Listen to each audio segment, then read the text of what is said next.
hour. I'm going to go live and consider us live right now. Indeed. All right, we are live, and it's Friday, April 23rd. Welcome back to Confronting Creativity. And I'm your host, André Cholmondeley, and we've got a really special show tonight. It's always a special show, actually. I'm going to go live and but, consider us live. Let's see if I can mute myself, though. And but it's always a special show. But this show tonight is going to be two of my dear friends, Randy McStine and Marco Minnemann. Let's welcome them to the virtual stage right now. Gentlemen, how are you today? I mean, you know, it's a year into this. Let's start right there. How are you feeling? How are you doing? Very, very well. Good to be here with you. And I hear everything twice. We have like I know. I do not do this show without some technical problems.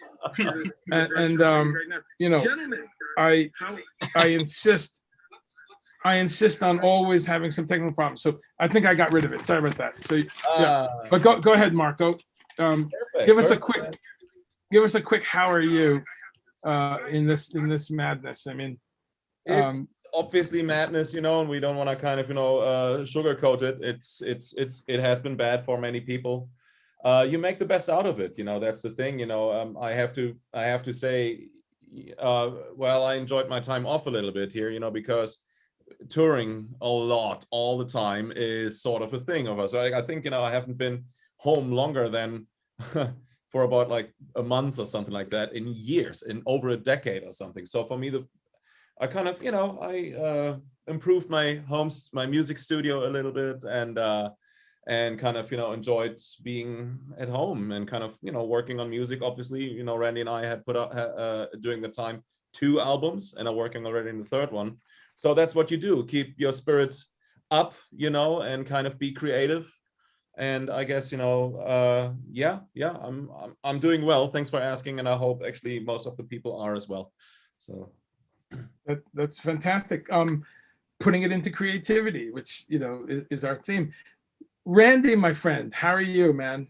I'm good. Yeah. I'm I got my 2nd dose of the vaccine yesterday, and despite a lot of people saying that the next day I might be really sluggish, I feel pretty good so far. That's great. Yeah, that's great. Doing your part. And how about for you? How was this transition into, because you've been touring a lot, and to set this up, you know, I met Randy McStine. He was working on the cruise with Sound of Contact. That's the first time we met, right? Yeah. And then it was a flurry. Every time I saw the guy, it was a different group. One of his own albums was coming out, another tour. He just really went from 0 to 100 in the few years that I've known him. Wow, what's it been like to slow down for a year? Yeah, well, it's an interesting thing because 2019, which was probably the last time we saw each other on Cruise to the Edge. Yeah. And Marco and I were there with a band called In Continuum. And you were obviously probably there with Yes. And I know Adrian Blue was there as well. I did both. You did both? Yeah, right. So 2019 was a real particular sort of trajectory for me because I started the year basically Cruise to the Edge. And then when I got off that boat, I started really focusing on my solo career again, which is something that I had been doing in parallel with all of this sort of sideman stuff, but I'd kind of let it go a bit. And after that whole cruise thing, I thought, you know what, I've got to kind of refocus a bit and actually start kind of, you know, maybe saying no to some things that I might have said yes to before, and kind of open up the lane for me to sort of just kind of focus on myself for a bit. And when I started to do that, it was almost magical how quickly things started to kind of take shape. Marco and I, obviously, we hung out on the cruise. And then after that, one of the solo pieces I was working on was a song called Bottom Feeder Blues. And I reached out to Marco and said, hey, would you be interested in playing on this song. And that's like the start of our relationship as two creatives, as solo artists, you know, because that was the first time reaching across the aisle, so to speak, you know, beyond what we did with In Continuum, to say like, hey, this is one of my songs. What do you think? And he played on that, and it was great. And then he was working on his solo album, My Sister, and sort of had this song called Blessed. And that's like 2019 is like the real start of our creative partnership, and us talking about, hey, what would it be like if we try to do this project together? But also my solo thing was really starting to kind of go up, and I picked up a tour with the Pineapple Thief, and I went out with those guys November, December of 2019. So I was heading into 2020 thinking McStine and Minnemann will make our first record. We were right in the thick of it. And I assumed sort of naturally that I would resume looking for solo work, you know, trying to get on more tours and more opening act kind of stuff. And when that all went away, I realized now in hindsight, you know, a year later, that it was really kind of I don't want to call it a great thing again, because, you know, all caveats aside, but it was kind of a real test for me to see, okay, you've been working really hard to get to this place, and you kind of got somewhere, and you've got this momentum, and now that's all going to go away. So what are you going to do about it? And the amount of sort of like self-care and growth, you know, through this period has been a gift that I don't know I would have been given. I don't know when that would have occurred, and especially in that way. And there's no way of really knowing. And of course, because of what Marco and I have done in that year's time, our relationship as friends, as artists, as this band that we have, has really been incredible. And I frankly just don't know that the second record that we did, which we're both just so proud of, I don't know that would exist. So Silver Linings, I mean, for whatever that's worth, and to me, it's worth a lot. So I've just tried to stay as positive as I can throughout all this, you know, and not get too much into the existential dread part, which is so easy to sort of fall into, in that kind of feedback loop, you know, is pretty self-reinforcing. So you gotta pull yourself out before it gets too deep. No, that's very well put. That's a great, you know, kind of, you know, arc of thoughts there. And I think both of you collectively, again, it reinforces what you've been saying with the music and publicly. You took this time and you made the best of it. You made lemonade out of lemons, as they say, you know, which is so inspiring. Again, the theme of this show is creativity and trying to help people think about their creative side. And I think that's the first thing in this pandemic, just finding the pieces that you can pick up, and you know, hopefully for some people that's a message that they pick up. You know, I was thinking as you were when you started speaking, I said, you know, I saw you actually one more time in 2019. We ran into each other at Prog Stock, is it in New Jersey? You were playing acoustic. Yeah, solo. that's right. Yeah. And so I bring that up to segue that both of you have some recent records. I want to start with that too before we go into McStine Minnemann. You put a beautiful acoustic record out, which wow, that's great record, man. And what I love, really great. And what I love is it's just your voice, naked. You can hear these tunes. For both of you, the songs are great songs. So when I hear either of you with just one guitar or one track, so I'm going to come to that live album in a second. I want to jump over to Marco and kind of go a little chronological here. Marco, I guess it came out really in 2019, but The Sisters, that's your most recent one of your own, correct? Yeah, it's called My Sister, and that my sister. Yeah. That's just fine. And that actually came out in 2019. It's a pretty extensive double album, you know. Exactly, yeah. A lot of stuff on it. It's pretty much the opposite of what you described of Randy's recent album, because, you know, I have strings on it, orchestration, shitloads of guitars and drums and vocals, and all the songs are very different, you know. So, well, you know me, you know, I put out my solo records. I have always a pretty, you know, vast, you know, collection of styles, but it's everywhere, yeah. But I tell you what, you know, the beautiful thing is if you look at both of these albums that we just have done, like McStine and Minnemann and McStine and Minnemann 2, it might have those actually might as well be our solo records, because all the materials we brought to the table, but we complemented each other, and in a way that was actually really enriched actually my musical life a lot. Because look, I'm a shit singer, you know, and I mean, I can bring my message across, but I'm more like, you know, and that was always the point where I kind of, you know, reached out to some people and went like, man, you know, so, and with Randy especially, it was like, you know, all of a sudden the songs, as I heard them in my head, they came exactly out that way I wanted them to be, sometimes even better, you know. And so this is why, you know, I have like, you know, a strong urge to kind of keep going with this, and also soon bring it on the road, you know. Yeah, that's well described. And yes, there's such a smooth connection between, especially the My Sister record and where you guys went. And it's just like Randy landed inside of it and added his own thing. Again, I love that you said right away it's a double album, because that's what struck me. I mean, it's almost 2 hours long, and I found that no, it's great. And well, one of the discussions we've had in person, and also hearing you both speak about, is this idea of the album and the single.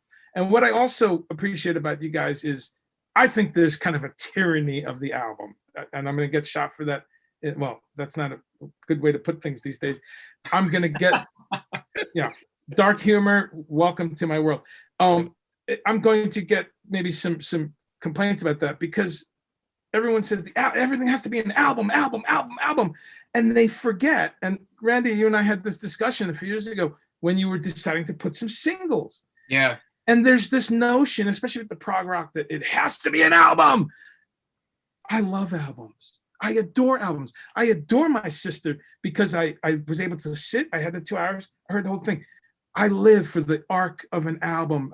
You know, we all know these records. We can name a million great records, from The Lamb to Prince, Sign of the Times. They're beautiful, beginning to end. But I like that you guys embrace, hey, one song is cool sometimes. An EP is cool sometimes.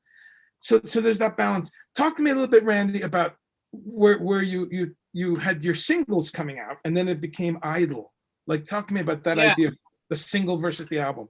Yeah, so I'm glad you brought that up, because now that I think about it, I think that the chat that I had with you probably had a rather large impact on me. It was probably on that same cruise, actually, in 2019, because afterwards I just got into the habit of just wanting to finish a song at a time, and really, you know, produce each song like its own painting, like its own piece of art. And in the end, it added up to and I never called it like an official album, but it just kind of became a collection of what I did in 2019. And half of it was like fully produced songs with Marco and others, and then the second half was the exact opposite. It was me in a living room with an acoustic guitar and my iPhone set up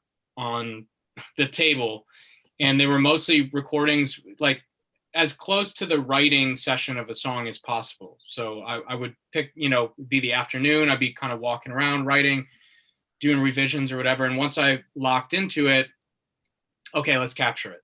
And so obviously there's a rawness to the sonic quality of it, but also the performance, I think, because there's that thing that happens when a song is so fresh, that there's an emotional part of it that almost can never be recreated, because it's so close to the moment of birth, basically. And I have fans who really prefer that half of the album. And some of their favorite songs are these songs that I wrote and recorded to my voice memos. And that was an interesting lesson for me. I feel like once I got over the shock of like, but you have no idea how much time I spent on the production of this half and you know, all that kind of stuff. But it made me realize, well, it is about the song. And it got me thinking about songs moving forward, basically like, you know, if you can break it down to a piano and voice or an acoustic guitar and voice, and it's a song and it resonates, you're golden, because anything you put on top is just, it's to taste, you know, add spice to taste, add water, whatever. And that's one of the things I feel really strongly about what Marco and I are doing, is we really are coming from a song place, and people know that we can play and that there's no shortage of that. That's for sure. There's some incredibly intense moments throughout basically every piece that we have. But I'd like to think that when it's all said and done, that people walk away from the records that we have feeling like those are really songs that I want to hear. And, right. And that those musical explorations that we go on are in addition to the fact that there's a really nice core. Right. So I know that got off the mark a little bit, what you were asking, singles versus albums, but yeah, I grew up with albums too, and I love albums, and I've kind of gone into the streaming era kicking and screaming a bit, but I understand the utility of it. I understand that's where a lot of listeners are, and attention spans are kind of erratic and all over the place these days. But I just think to myself, if my favorite band says, hey, we've got a new song, I'm not going to say, yeah, but I want an album. I just want to hear the song. Give me what you have, and I'm happy with it, you know? Yeah. And so we're putting out this EP on May 1st. It's called Any Kind of Light. Fantastic. And we just thought, you know, it would be a nice time to sort of check in with people, give them a couple of new songs to say like, hey, this is just kind of where we're at the moment while we're working on the next album, because we want to take our time. And also do a little callback to the two songs that I mentioned before, Bottom Feeder Blues and Blessed, to show people who may have missed those songs the first time around, hey, this is our origin story. You know, it starts with these two songs, and that's how we really got in a flow with each other, and then took it to this next place of, you know, starting McStine and Minnemann. So the first two songs are Bottom Feeder Blues. Blessed is the second track, which Marco went back in and sort of rearranged some things, so it's not the same version from my sister. He's added guitars and just different arrangement things. There's an acoustic song on there called Green, a really pretty kind of Beatlesque tune. And then we've got the title track, Any Kind of Light, which is, I don't know how I describe it, but we're working with Tim Palmer on that one, and he's going to be working on this next record with us. And yes, it's just what he's bringing to the table as a sort of co-producer and mix engineer is it's hard to put into words, but it really gives us just an extra dimension and a really qualified set of extra ears to kind of take this material and say, you know, take it that extra 5% or whatever into other territories that we wouldn't get to if it was just the two of us. So we're starting to open ourselves up a little bit to that kind of, you know, outside collaboration in the mix stage. Okay, great. That's fantastic. So that's May 1st. That's the next thing you guys have coming out. It's an EP, which for the kids watching, that's what we used to have, shorter albums that had, you know, 20 minutes or 20, you know, 17 minutes or something. A few things. I want to jump to some comments. And hey, Assad is here, and Assad Rahman is here, and he's reminding us you can pre-order this now, folks. So we have that. And Sharon, thanks for putting some links. We've got Randy's Instagram, Marco's Instagram, but you can go to either of their sites. Very easy to remember, theirname.com. I love it when it's kept simple. So do that, folks. And also they both have really, really complete Bandcamp pages where you can really go and support and pick some stuff up. That's kind of my only place I buy music these days. You know, I don't want any more physical. I have 14,000 CDs. I'm 56. I don't have a kid. So I don't need any more stuff. So for me, that's where streaming has been interesting. But to support artists, which I want, and I encourage everyone, Bandcamp fits in that middle space where you get the music, throw it on an iPod or something, and you're supporting direct to the artist, especially that first Monday of the month. So with this record coming May 1st, you get the chance to do that. Will the album be on Bandcamp right away, or is it? Oh yeah, it's okay. There for pre-order now, and that's actually the only place it's going to be. So perfect. Oh, great. Is it actually the first Monday? No, it's the first Friday of the month. I'm sorry, first Friday of the month. My apologies. First Friday of the month. So just go pre-order it now, folks, and then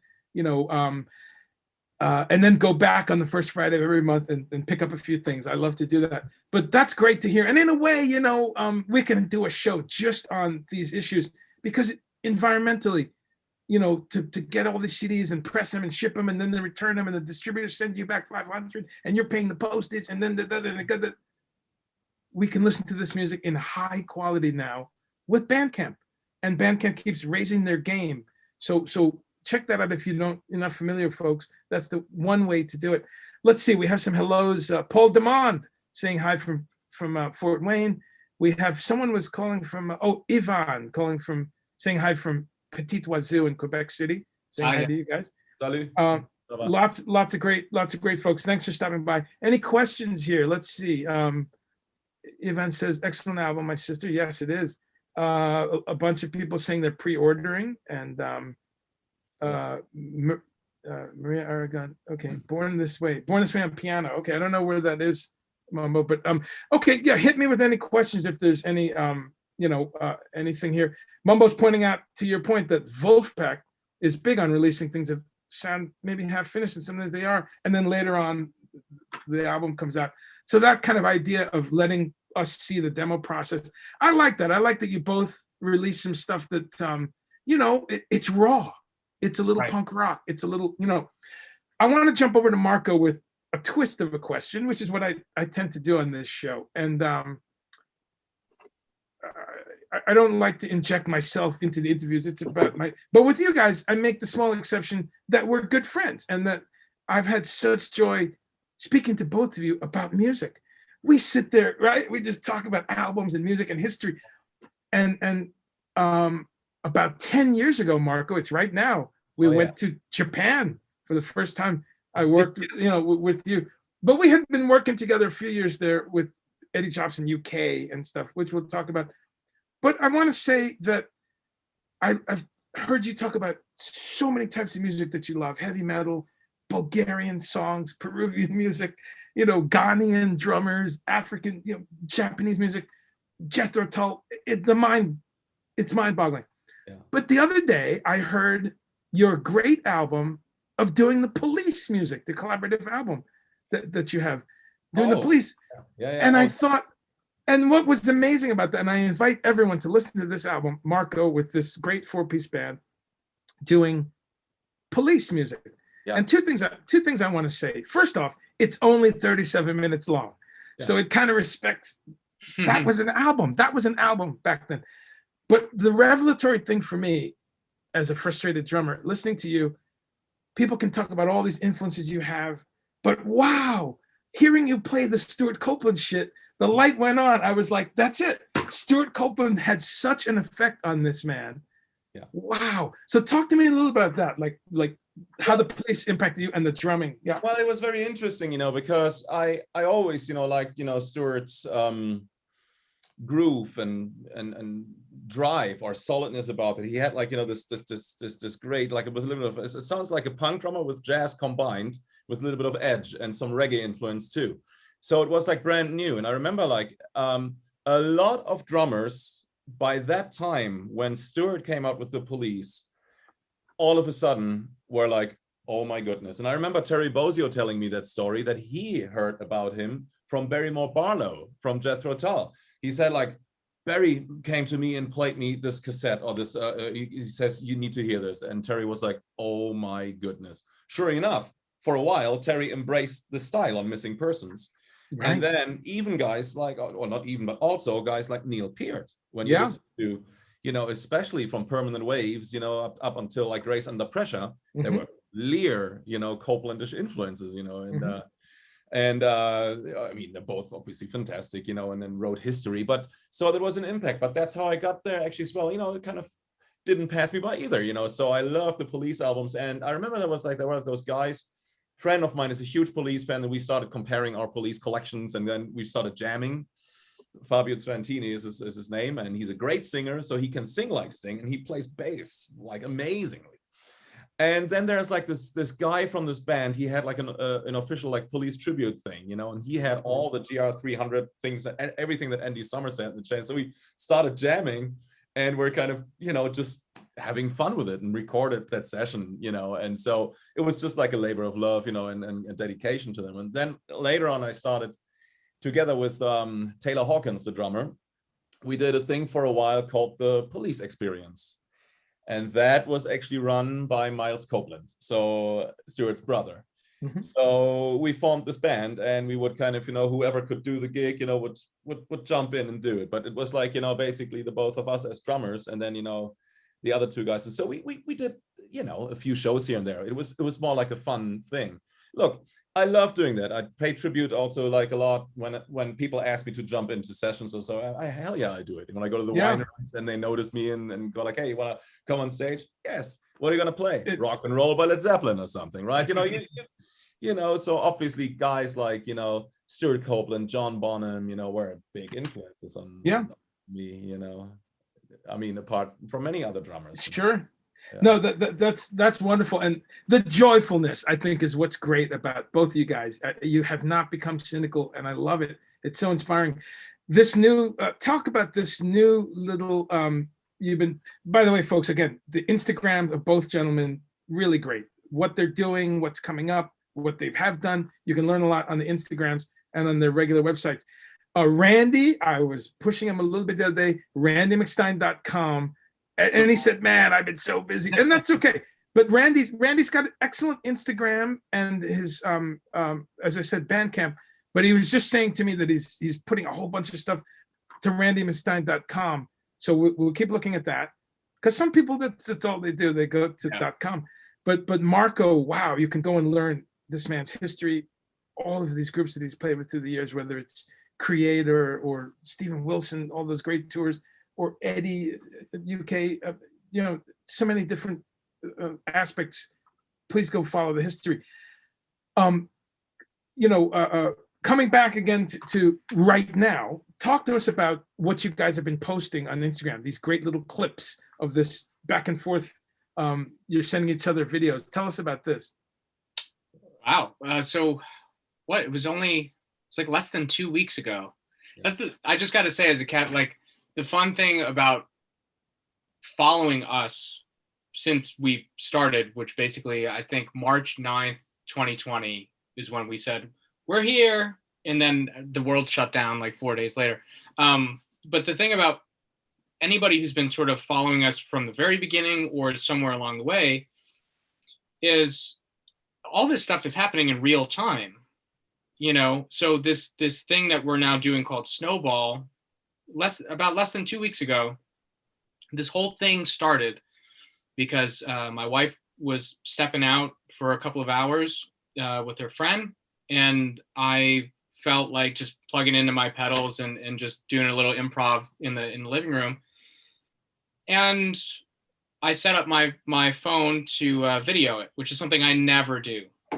I just never do it. I play all the time, but I just can't be bothered with it. And I thought this time I'm going to try to start getting in the habit of it, because, you know, there's you can mine that stuff for Instagram videos or whatever. So I played for like an hour or so, and then I was kind of scrolling through and see what I did, and kind of landed on this little passage of about 6 seconds where I did this kind of McLaughlin Demiola thing. And I was like, what was that? Where did that come from? You know, it's not something that I'm sitting here trying to practice every day. It just, like, I set up a drone loop in the key of A, and I just landed on this lick, and I kept watching it over and over again, thinking, like, what the? And I really wanted to hear some kind of accompaniment to it. So I chopped it out, and I texted it to Marco. I said, hey man, would you be willing to just play some drums to this little bit? You know, I don't have an audio source other than the video itself. There's no click track, nothing. And to his credit, of course, he was like, yeah, sure, absolutely. And he played to it, and he extended past that bit to leave me like a sort of drum solo section to then reciprocate, basically. So like, all right, I played your bit, now here's this other thing, compose something to this. So I sat there with it, and I wanted to switch over to bass. So we ended up with like this sort of 2-part instrumental in 20 seconds, right? Right. And Marco had this idea of like, hey, we can keep doing this. We'll call it Snowball, where we just, you know, we're just going to kind of pick up ideas as we go along, and I'll turn it over to him at this point, but basically just indefinitely kind of create this really large piece of music. And out of nowhere, we just kind of started asking some people if they wanted to contribute. And I guess, Marco, this is probably where you could pick it up, because we posted those videos, and among the people who really dug them were John Five and Jordan Rudess. And then Marco reached out to those guys. Yeah, it was a thing, you know, I gotta say that the Snowball concept, I wanted to do that thing already a few years ago with the Aristocrats, in fact, where I set up, because we all write individually, like separately, songs at home, and then bring them to the table. And I had an idea. I was like, hey, how about we write a song together, the three of us, you know, and I'll start with a part, send it along, Guthrie adds the next one, and then Brian the next one, then it comes back and we extend it. But it never happened, you know, because either way we were on tour, or we just, you know, it somehow the idea, you know, never got accomplished. But I still have a folder even with that, with the Snowball thing. So when Randy sent me this little part, I was instantly going like, well, we talked about, he says like, look, it's almost like a ringtone or something, right? And so we kind of started to, you know, laugh about that and go like, yeah, we should kind of maybe make a ringtone out of it or whatnot. And then I thought like, hang on. And that's when my idea instantly came in. That's the thing I wanted to do with Snowball. So that's why I extended the part, and then Randy extended on the next one. I extended the next one again. And that's when I thought, when like guys like John Five and Jordan Rudess, amongst others, as many people who started liking those things and commenting.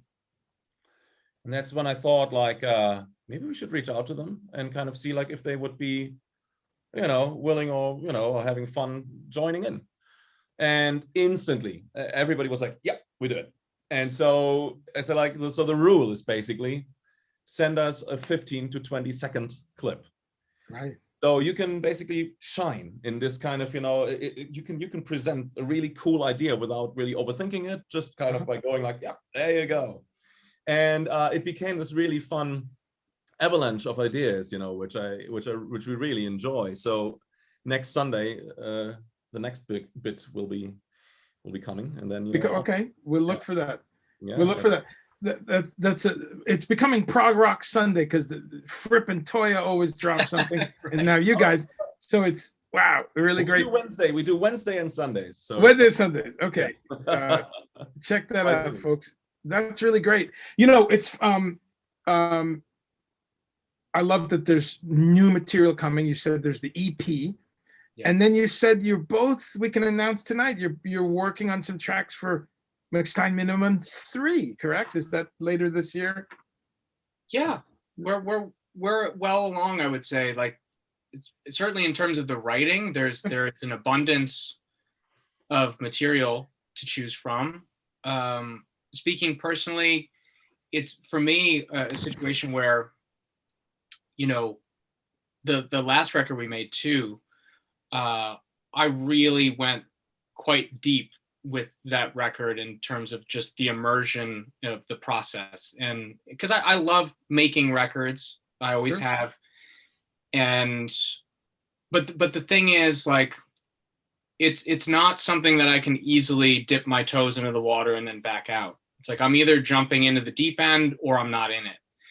And after 2, I think my body just basically said, like, hey, take a break for a little while. And honestly, up until literally 2 days ago, I kind of put that record away because I just wanted to get some distance from it, as much as we had to, obviously keep promoting it as much as we can, because we really want people to hear that record.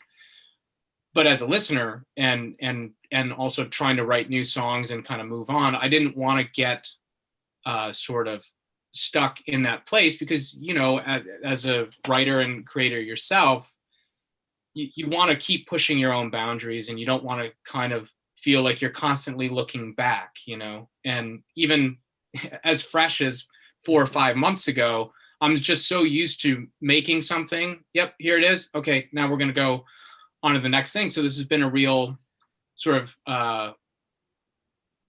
not test, but learning curve for me as well, to not lose the message too soon, because this is a record that we really want people to hear. But at the same time, it's time to start writing new things and see where we're heading. So I kind of took a break for a while, and I've got a lot of songs and ideas that are there to come back to. And I'm hearing the record just 2 days ago kind of blew my mind all over again, because I felt like I could hear it with a completely as outside perspective as I can get, and I felt like I was listening to things that weren't me. It's really hard to describe, but it's like I could listen to a part and say, like, oh, I remember recording that, but at the same time saying, how the hell did we do that? Where did any of this come from? And it was such a beautiful sort of feeling, and like a realization. I immediately messaged Marco. I was like, we made a great record, and he's like, yeah, I know. But yeah.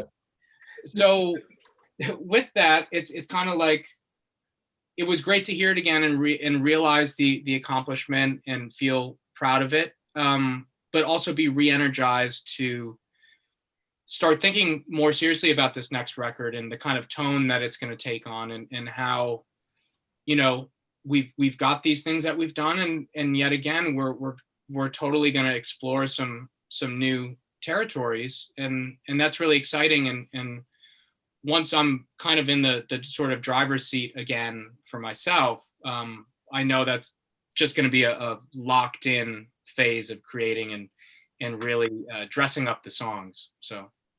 Yeah, I mean, if I may just quickly may add something to it, yeah. Especially, our second album, McStine and Minnemann 2, is an album we're both very proud of. And the first album came out really cool. It was actually a really short, cool vinyl format, LP format statement. But 2 was almost like a concept album. And yeah. Because both of us were kind of, at home, and dealt with things, and I had a lot of personally, the songs that I contributed for the album, I had a lot of things to say that were basically, screams from the depth of my soul. It was one of the most honest albums, and I think also one of the most beautiful albums that I've ever made or been part of, so I'm incredibly proud of that effort, and would love, people to kind of keep listening to it or picking it up, and like Randy said, it's the same a little bit for me. After that thing was done and accomplished, it was a strange feeling, because we both listened to the album and we're like, holy cow, we did something really special. But I was not afraid of kind of going forward into a different direction, because that's the only thing you can do after an album like that, going into a different direction. And since it was sort of a conceptual album, we kind of, created a fresh breeze with going a completely different route. And exactly like Randy, I took like a few months off to kind of go to just observe it, to do other things, keep writing as well, but going like, okay, you can't be repetitive with an album like that, And so bringing in Tim Palmer was a great step, you know, and just to kind of get like some additional input to see, because he worked already on one of the songs from McStine and Minnemann 2 on Big Wave. He already got some input on that one. And for some reason, you know, the first 2 albums, we worked with great people. Look, the cover artist, Tom Colby, is fantastic. We always revert back to him. And for the new album, you know, we took Hayo Miller as a cover artist, but also Forrester Savell, who's a great engineer. Once again, these guys are not fired or anything like that, but we sometimes, you know, not at all. They will come back, you know, always. The same with the Aristocrats or what we did with Stephen Wilson or something. Those are 2 artists who always work with us, and with Forrester the same way. But right now it felt, after, to me at least, you know, doing the first and the second album, there were like similarities. And I think it's about time to break out of this thing and you know, and see what we come up with next. And it feels great. It feels like a lot of it feels like a lot of joy is flying in going into it. McStine and Minnemann 2 was actually a very, very intense album, and it had like a lot of darkness actually surrounding it, which is great. I love melancholy in songs. Yeah, yeah. But this new one that we're working on, so like that has a wide palette once again, but it's going in a different direction. It feels like it's opening up. There's a breeze coming. I like that. That's so exciting to hear. And again, we've talked about this. You both play music because you play music. I think that really comes across, and I really want. Can't do anything else. Well, yes, in this year, but I want the idea behind this show is to just kind of always touch on the creativity idea, and I'd like that to be something people think about too. That's powerful to be the core of what you're doing. It's because you do it, and that's reflected in how the prolific nature. And I mean, you know, as I was. You know, we could do hours on each of your solo albums, and you each have so many. I'm pulling back from asking specific questions about specific albums because we would be here forever. Let me also say, let me go to some questions. A few people have brought up the album covers. They are wonderful covers. So I'm glad you just touched on the artist, because that's really, great art. And also giving that third level of artistry that we do lose when you don't have a vinyl record. You open up, you guys are pulling a little bit of it with cool liner notes and the album cover stuff. Let's see. Has Marco ever heard of a yawn worth yelling? Someone says. Distant Bodies. He says Distant Bodies sounds like a yawn worth yelling. You know that artist? Okay. Someone else is asking if the first note of the solo in Big Wave is the most uplifting note Randy's ever played. It is. It's great. It's great. Someone is wishing that Marco gets together with Alex and Getty. Yes, we all have big wishes there. So it's funny. I want to jump also to a specific instrument, because Randy, I love that you just kind of said offhand before. I was sitting there playing and kind of some Dimiola McLaughlin stuff happened, and then I went out, and then and what's great is you're right, motherfucker. You are a badass. No, let me say, your guitar playing, talk about just leaps and bounds. You were great. The first time I saw you was Sound of Contact, and I sit on the side of that stage going, wow, this young cat, who is this guy? And then I saw you in another group, in Continuum, and then this one, that one, working with Jane Gedder, Adam Holtzman. You're always doing things, but I'm hearing you now. It's like, what happened here? This dude, So I applaud you, my brother, because you're playing interesting stuff, and it's incredibly articulated. Strandberg, these guitars. This is a new thing for you this past couple of years. Talk for a second about that. Yeah, well, Marco put me in touch with Ed Yoon at Strandberg, who Marco is known for many years. And I guess it was last summer that I started talking to them, and they were checking out our record and a lot of videos and stuff. And they wanted to see what I would think about the instrument. So they sent me very graciously two guitars and a bass. And and I told them from the get-go, and I have no problem saying this out loud because I think it deserves to be said, which is that those instruments, I think, among guitar players or just people in general, because of the way they look, because they're different, and they you know, it's not a Les Paul or a Strat or whatever. I think they have like sort of a stigma attached to them where people assume you have to be a certain kind of player to play those guitars. I mean, they even have a model that's called prog, which I think is hilarious. It's like, what guitar company has ever had like a prog guitar? So they know their audience, and they're going for it. But I think with me, one of the things there was like, they know that I am sort of in those circles, but my playing style is not, I'm not a shred guitar player. I've never really pursued that as my sort of calling card, but because I love guitar so much and I have so many influences, it's been a combination of just wanting to learn certain things for my own sort of toolkit, and out of necessity of the gigs and material that I've been given over the years.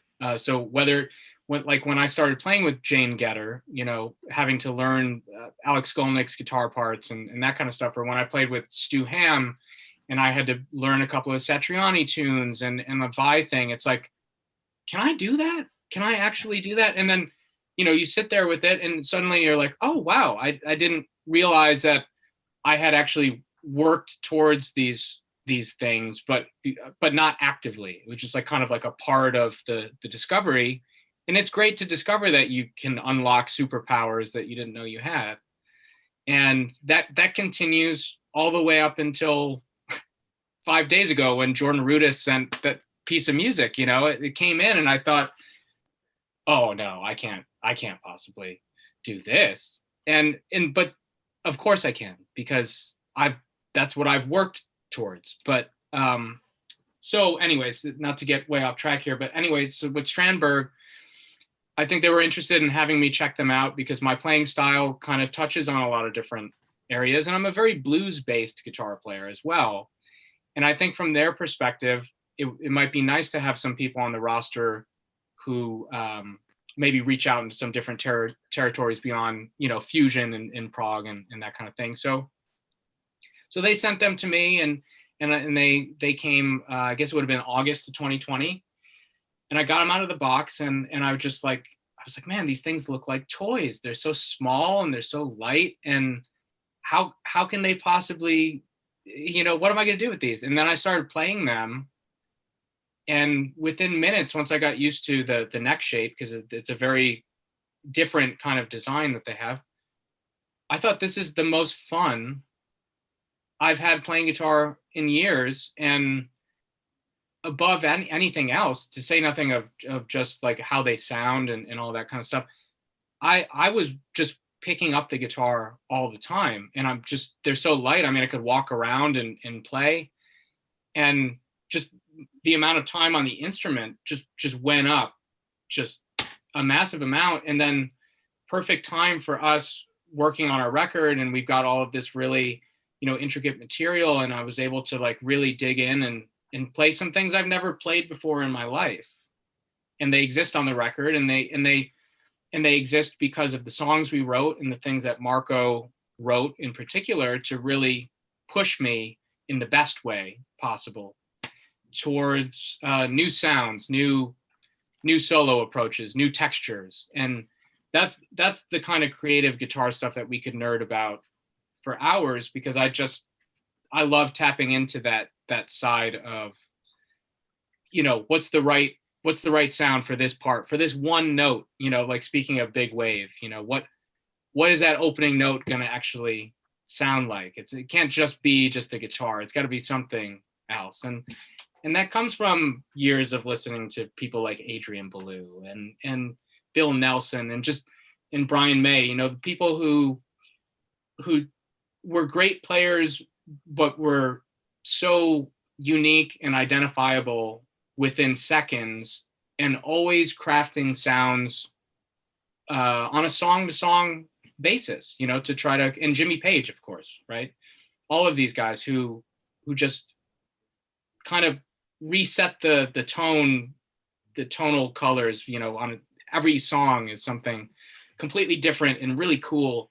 And I love that. I love that about playing. So the Strandbergs really opened up certain tones and certain approaches in the playing that just really changed for me in the last year. And I think my playing has gotten to a completely new place that even I find myself a little surprised by. That's great. Good to surprise yourself. And I think one of the key things there is, as you said, getting that technique and putting it into a song, putting it into an idea. I mean, we're in a world of shredding, and it's often for its own sake. And for both of you guys could shred the skin off of an elephant. And there's a lot of shredding on those records. Let's not, there's some incredible shit on both records, but it's purposeful and it's for the song. There's a few times it's a fun song where it's just about the shredding and we're listening on headphones going like, oh my God, what are these guys doing? But it's always for a song. Over to Marco, because one of the things with Marco that's funny, and again, one of the, really, not blowing smoke, one of the joys of all the touring I've done. I've toured with so many people, and it's always one of my favorite times with Marco because, as I said, he's not jaded. So we sit there at breakfast or on the plane just talking about music, and he's so happy about the next tour or some album he's just heard. But one funny thing about Marco, people need to understand, when you're walking with Marco Minnemann through an airport or arriving at the hotel or somewhere, everyone thinks he's the guitarist because he always has a guitar. And I've had so many times people have said, I say, go ask the guitarist and they go to him instead of Alex McIntyre. So talk to us about that, because you're really a musician, a multi-instrumentalist, but of course you're a drummer. Talk to us a little bit about your love for guitars. I see a telly right there. You play guitar on all those records, Swine Songs, Broken Orange, Normalizer. There's such different guitar. Tell us your thoughts on your guitar world for a bit. Well, I'm an enthusiastic guitar collector, first of all. I think I have around like 50 guitars here or something, and all sorts of different ones. Strangely enough, I always kind of come back to my favorite guitars. Two guitars I really would like to highlight here right now are actually one that Nick Huber just built me, a fantastic piece of art. That's a fantastic guitar. Wow. And ebony fretboard and really fine pickups. And the other one is from my dear friend, one of my real dear friends here, John Suhr. Oh. Family. And he built me this wonderful guitar, which is like, a hybrid telly, and in the color also that I really like, because that was my trademark color years ago for my drum set, which is called a white wash. So I kind of had DW make this color. So I wanted to have basically a see-through white lacquer, so you can still see the wood. Later on, I was told by an ex-girlfriend of mine who also is building guitars and stuff, she says, like, you know what? This is the most ungrateful, it's the most difficult color to make, because you would see every dust corner, every particle if you kind of screw that one up. So when you kind of tell them to make this color, everybody has to be extra careful. Okay.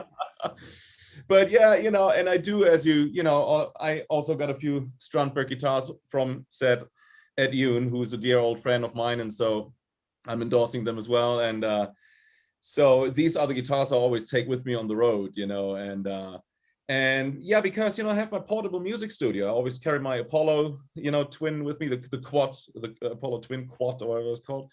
Fantastic device, and computer, guitar, and a little mini keyboard, and a cymbal bag maybe or something. That's what you saw me kind of walking through the airport with, So all the time. But that's the thing, because I'm not doing anything else on the road as I would do really at home, with the extension of obviously of the travels. But I still kind of set myself up in the hotel rooms, especially when we have days off or something, set up my gear and write a bit of music here and there, So yeah.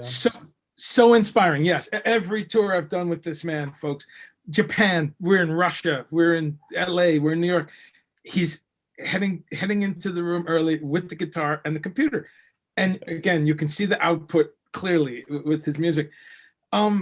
Let's jump into the drum side. I'm going to do a little segue here. First of all, folks, André Cholmondeley here. Thank you for being on Make Weird Music's series of fun and music, which is what we're doing. Please subscribe to Make Weird Music's YouTube. Please like and subscribe. I've got this show every 2 weeks, Confronting Creativity. This Wednesday, my other show, which is called The Gear Spotlight, we're doing kind of a special thing, and this is Wednesday 28th coming up. We're doing a special thing, and Marco's going to stop by because it's going to be a 66th birthday celebration of Eddie Jobson, and we're going to be talking about and since it's a gear show, we are going to talk a lot about Eddie's very pioneering work with synthesizers. He's one of the first guys to put the EMS on those early records that he did, and all the way up to the CS80. One of the first records that was on was the UK record. So not going to go too much down that road, other than to say, please tune in on the 28th for the big Eddie Jobson special. Now, here's my segue. I don't buy much physical records at all. Never. But tomorrow in the mailbox is arriving the 40th anniversary of Frank Zappa Orchestral Favorites. I know you love that. And also the 40th anniversary of Jethro Tull A with the DVDs. And I don't buy anything, but that's how important those records are. You're both nodding because I know you love those records. So Marco, talk a little bit about A, but also tell us about this beautiful tribute album that you're part of. Talk about drumming and Jethro Tull for a minute. So it is obviously the perfect timing or coincidence right now. So a dear friend of mine actually is part of a studio called Steakhouse Studio, which is a pretty famous studio actually in Studio City, LA, Burbank actually. And so I recorded there actually an album called Mahandini together with Jordan Rudess, Deva Bujana, that was actually his project, Mohini Day, John Frusciante, and Jimmy Haslip was also part of it. So it was a great lineup. We had lots of fun. And I met this guy, Josh Egan. And he approached me recently about a Mark Crenny tribute. We know who Mark Crenny is. He used to play on the A album.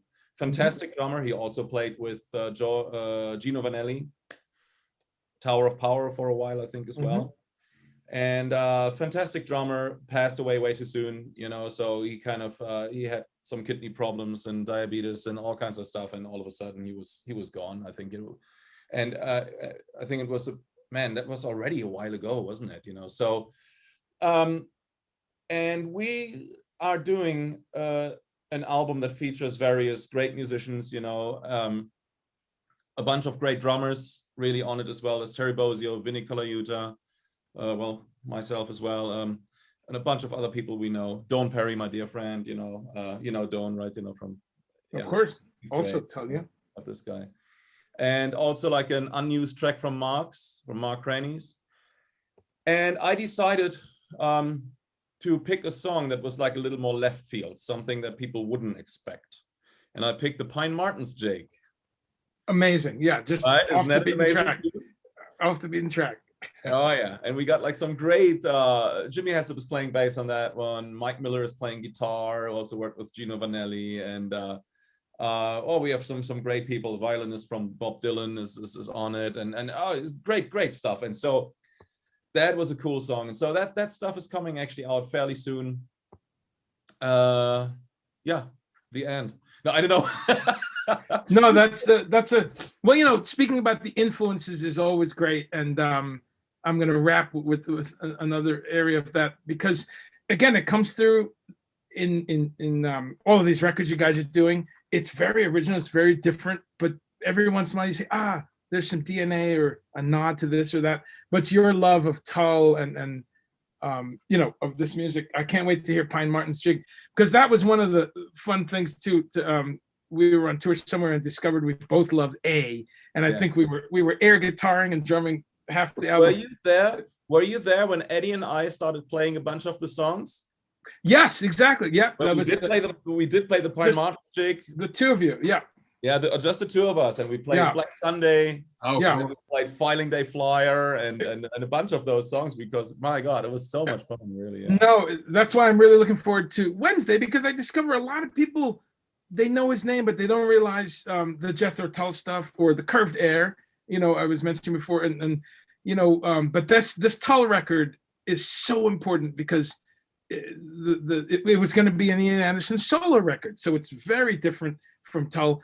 And when I was 15, actually, I only had 1 or 2 Tull albums. That was one of them. So for me, it's just as Tull as this was, or something.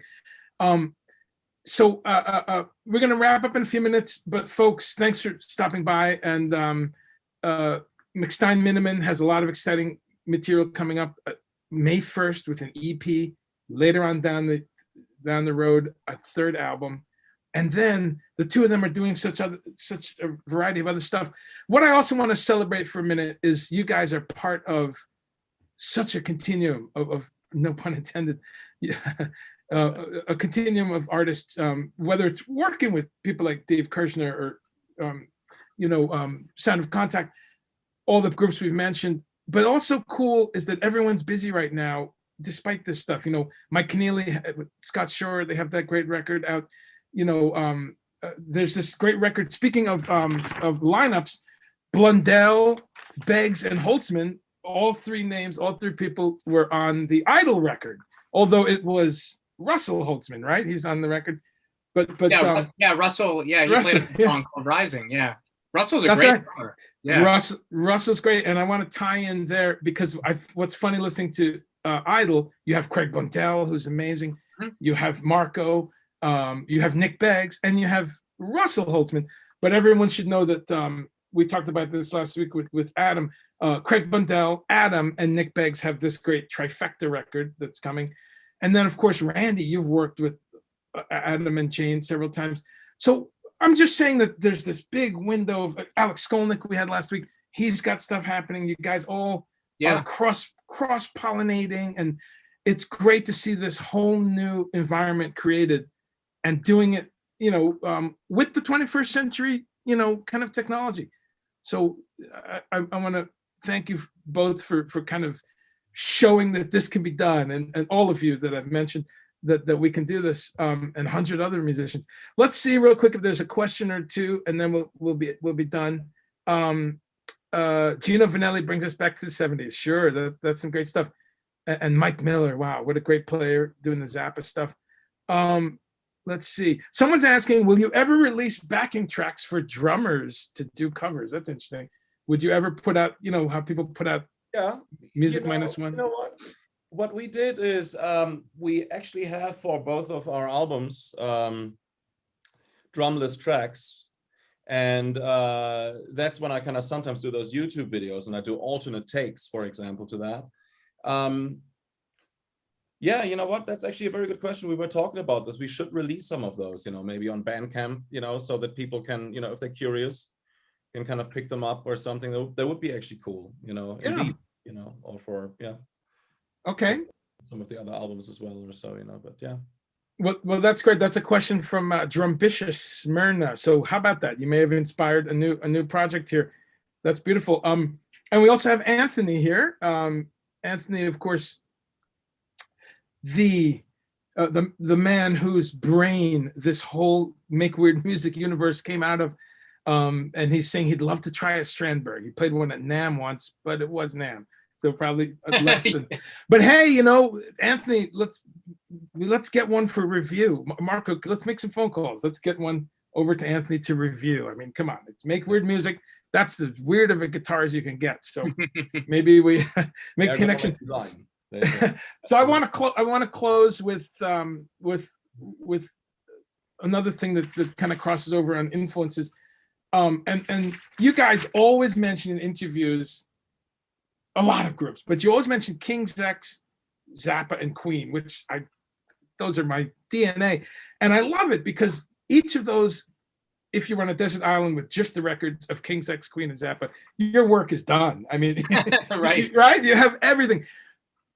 We could do an hour on that, but I want to ask Marco, because Marco also said one time his first album that he ever bought was Queen, News of the World. Yeah. And in a funny way, wow, that record is, again, so wow, I was 11 or something when I got it. But it's funny to hear that because there's so much diversity there, and some of the guitar playing, there's punk rock, there's blues, there's kind of humor. There's some experimental shit on Get Down, Make Love, and you do all of those types of things. Yeah. Was that the record that kind of put all that for you, or was there? For me, that was like the record that really made me kind of, wanting to to pursue a career really in music. I remember I was like 6 years old when that album came out, and I remember vividly how my father, put that record on, and I heard like the from We Will Rock You, and then the guitar solo that kicks in, and everything about it was just so cool. As a little kid, you wanted to immediately join in, Yeah. And I remember my father's tennis racket. I grabbed that one, and the rug in the living room became my imaginary stage.